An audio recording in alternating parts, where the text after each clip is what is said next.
as well. And so they'll be joining us right now. Any second. The magic of technology. Hello.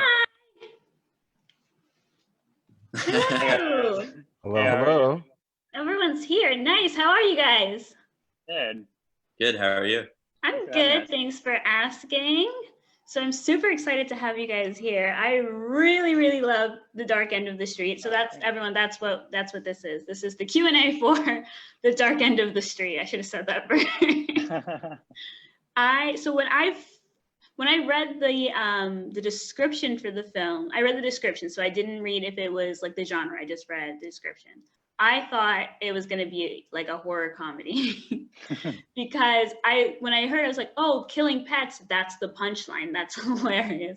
And then I saw the movie, I'm like, this is not funny at all. This is very sad. But I still absolutely love the film. I love being surprised by it. So let's start off simple. Could you each tell us a little bit about yourselves, your role in the film, and a little bit about the film itself as well? Yeah, my name is Kevin Tran. I'm from Santa Barbara, California, and I'm a filmmaker from Brooklyn. I wrote and directed the film, and my friend Scott helped me produce it. My name is Scott Friend, and I'm in Brooklyn, New York. Also a filmmaker, and I acted in Kevin's film. Kevin and I met like 6 or 7 years ago at a movie trivia, and I really liked him, and we hit it off, and then we got to make this movie together. That's such a cute meet cute. Yeah, yeah. So Videology. I have an unrelated question for you, Scott. Is Friend really your last name? It is, yes. That's a great last name. That's a good one. I paid a lot for it. That's great. So let's start off simple. Can you tell us a little bit about the inspiration for this film? Yeah, so when I was leaving film school, I was trying to like think of ideas for something I could make, on my own without much help.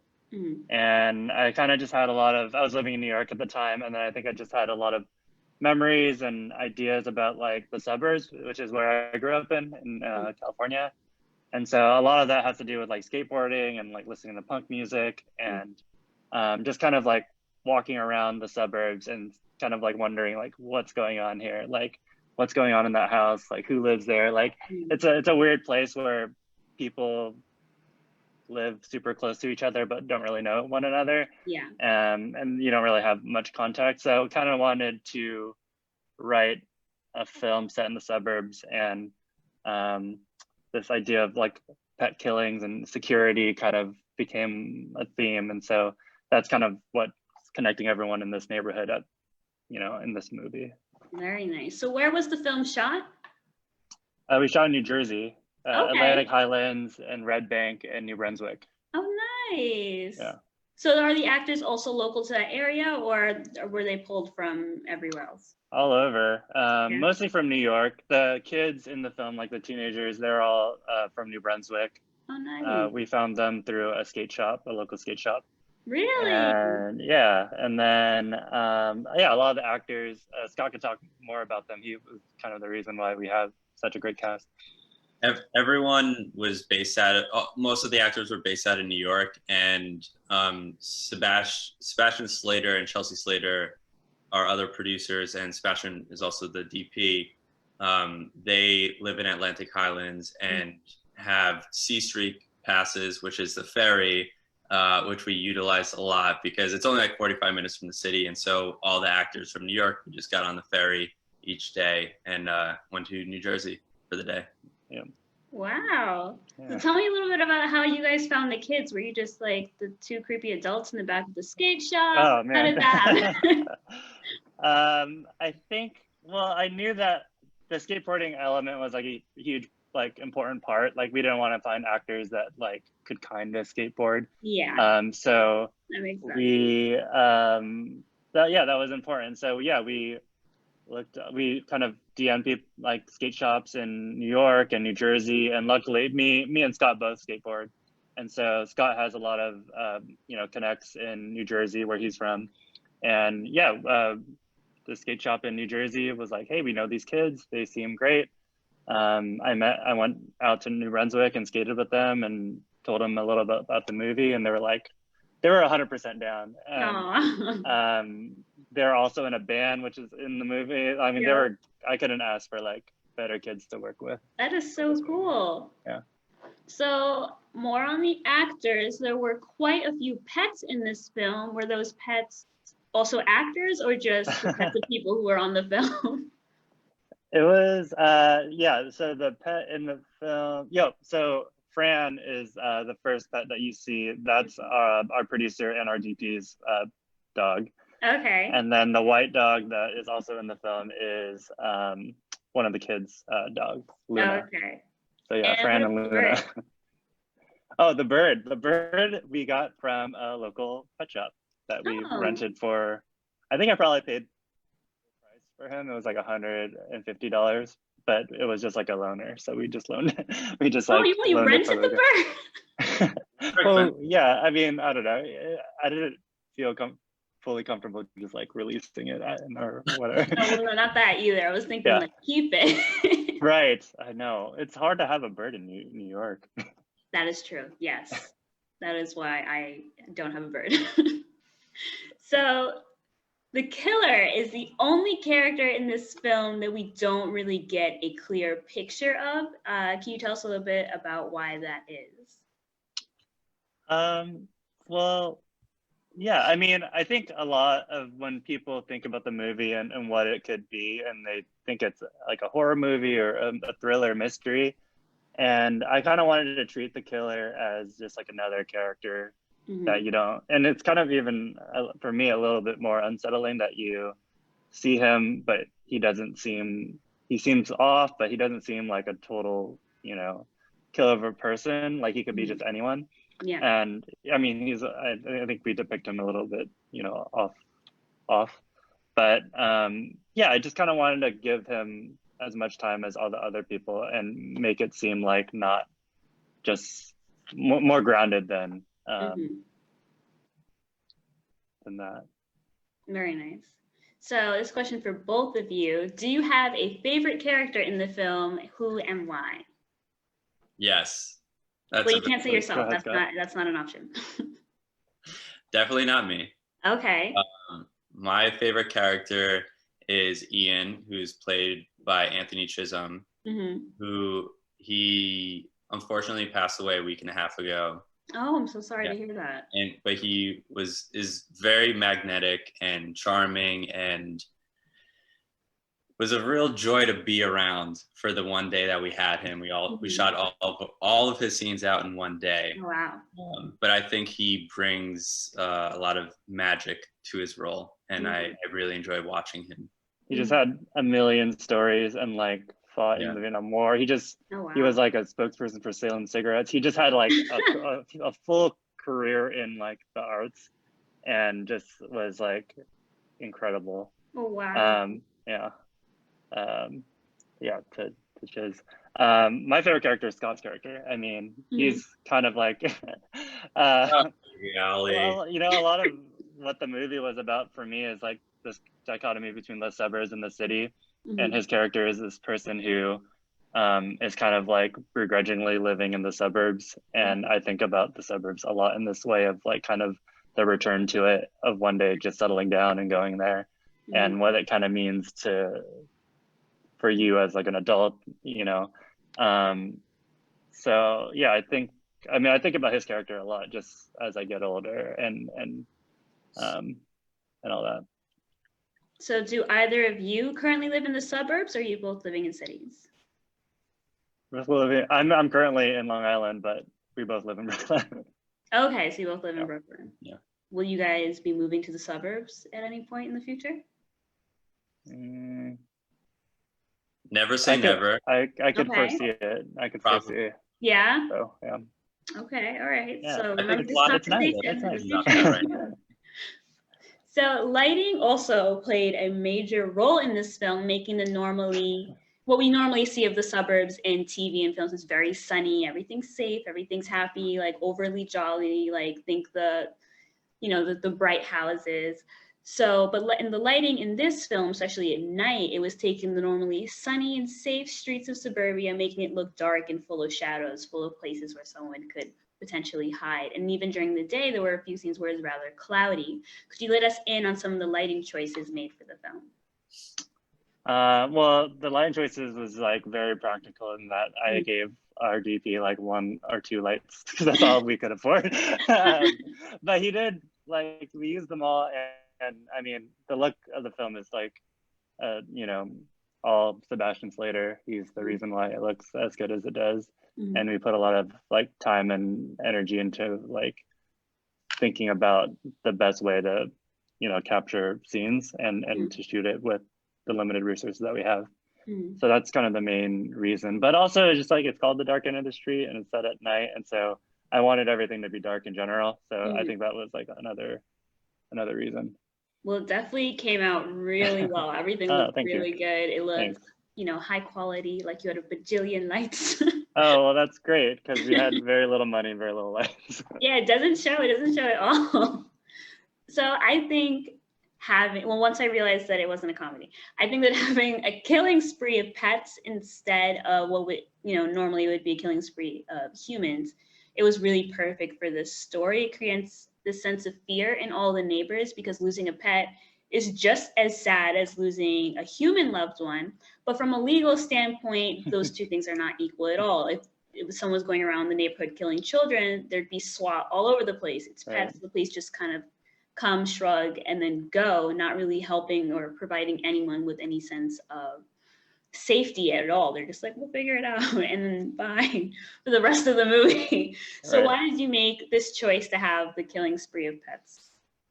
Well, yeah, like you were saying, I mean, me and Scott are both like dog owners and like love our dogs so much. But yeah, it's that thing that, yeah, people react.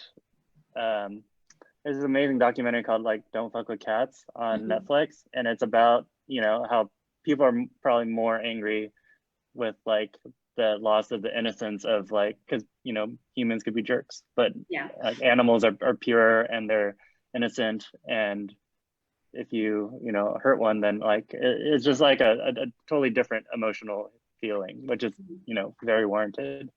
And so I think that, and that the sense that like innocence and the suburbs and, you know, being raised there and stuff like that, it all kind of tied into the themes that I wanted to deal with, and the idea of security without it, because yeah, pets, they're not humans, it's like a little bit more underneath the surface than like a serial killer.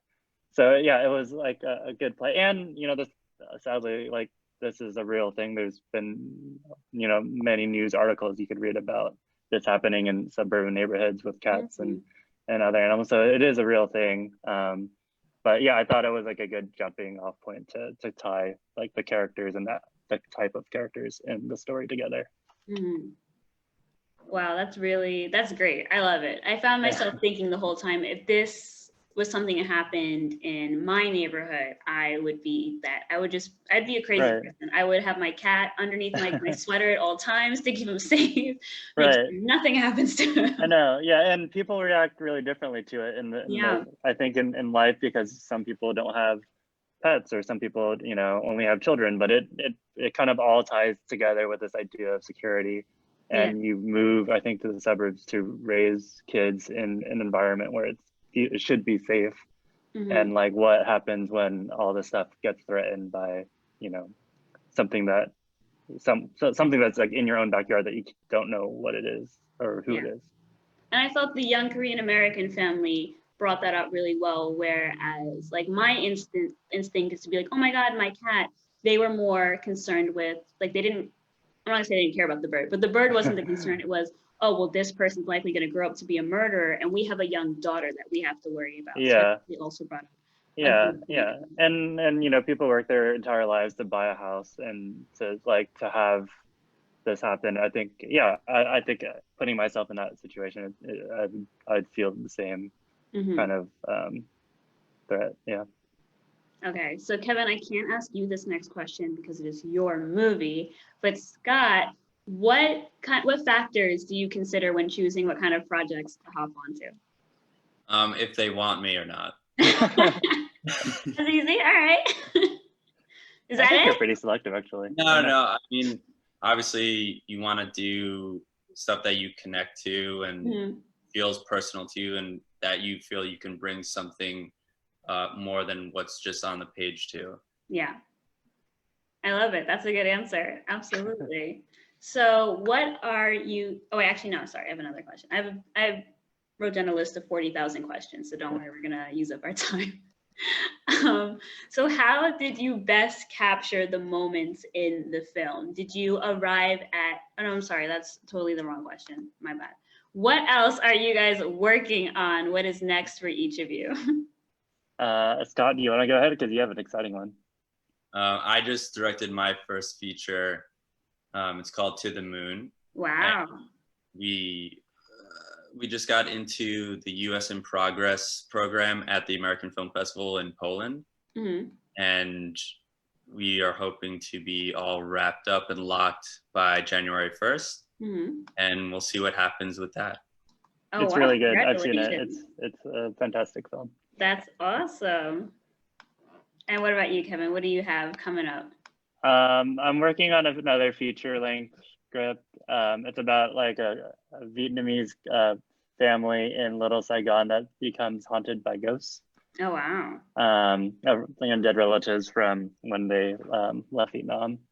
And so, but it's also set in the suburbs of, California, where I grew up. So it's really personal, but it's also, a ghost story. So it's like a fun genre that I've never worked in with. Alrighty. So, yeah. So you really have a vendetta against the suburbs, huh? I mean, I think about it a lot.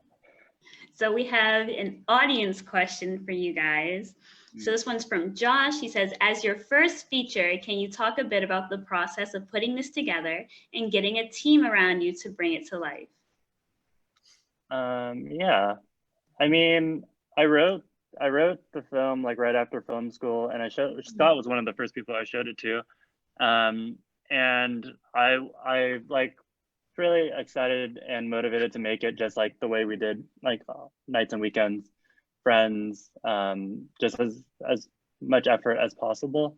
And then, I mean, I showed it to people, and people were like, "Oh, this is pretty good. You should submit it to like this lab or talk to this guy and get funding this way." And I don't know, 4 years later, and I was like nowhere closer of it getting made. But I mean, it was like the process of all that. And so eventually, like with help with Scott and our other producers, we just made it with like our own resources, and we really didn't really take any no like for an answer. Like we were gonna make this movie at this date. Like we had a deadline, and we were just like really gung ho about just like filming as much as we can with actors available. I think we shot over 15 days, but like throughout like over many months. Just when actors were available, and really just like took no, we just kind of like trucked through it. And and for that, I'm really proud of it, because I think the movie isn't like perfect, but it's better than, not having a movie. And for me, that was like everything. So I'm really proud of it. Yeah. What advice do you have for young filmmakers who are also working on a feature with not much outside money, really just kind of pulling on their own resources? I mean, it's hard, but it's like worth it. And if you can like make it with like really good people like Scott and Sebastian, like good friends, it's really fun.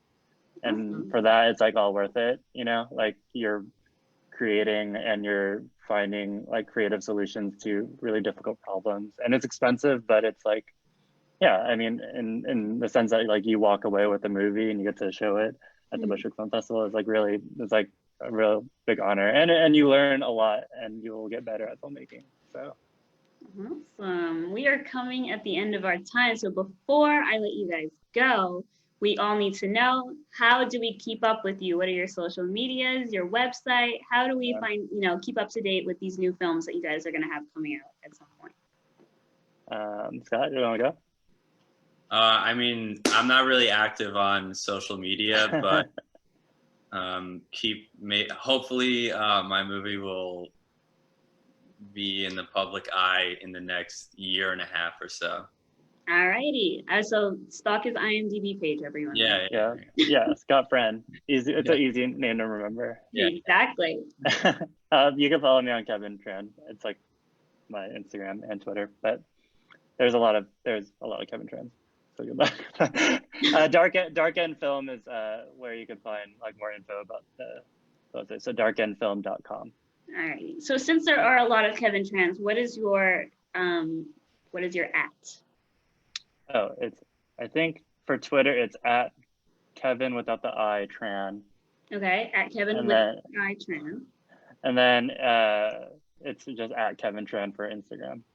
Alrighty, awesome. So make sure to follow, make sure to stalk their IMDb pages. We got big stuff coming up. Thank you so much for taking the time to talk with us. Thank you so much for having us and It's for been showing great. our film and for everyone for watching. Thank you. Thanks so much, guys. Thanks. Bye. Thanks, gentlemen. Bye. Thanks. Thank you. Thank you.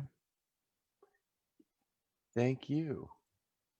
And thank you, Nase. I'm going to get ready to recycle the stage for